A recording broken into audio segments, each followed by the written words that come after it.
មួយនេះដើមតរៀនយើងកំងមកហើយយើងយកទៅត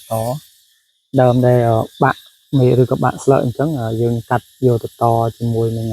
កូនយើងបដោះអានេះយើងធ្វើការកាត់យើងកាត់ប្រហែលជាប៉ុណ្ណឹងមកយើងកាត់ផ្លែនេះបាក់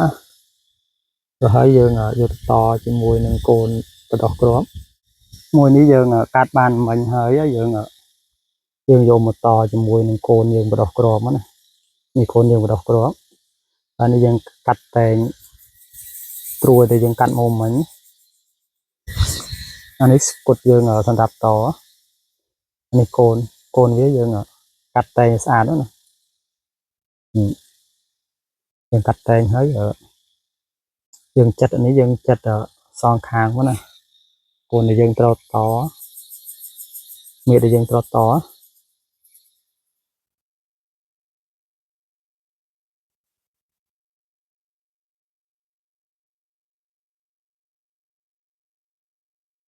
នេះដើមដែលយើងត្រូវត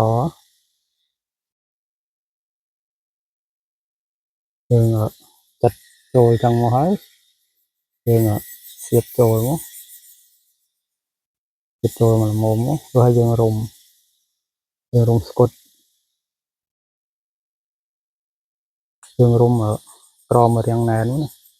យើងស្រេស្អាតណាដល់ពេលក្រមណែនហើយលើយើងរុំធម្មតាយើងរុំល្មមណា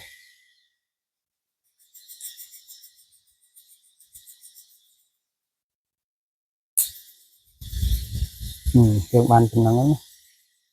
ដល់ពេលយើងបានប៉ុណ្ណឹងហើយយើងច្រកថងទៅ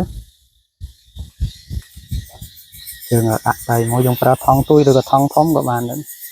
ខ្ញុំប្រើថងល្មមមកយើងដាក់ដៃrồiហើយយើងដាក់កូនរបស់យើងណានេះកូនដែលយើងបដោះដែលយើងតហើយយើងដាក់ដៃថែមrồiហើយយើងដាក់យើងស្រោចទឹកយើងដាក់ម្លប់ធម្មតាហ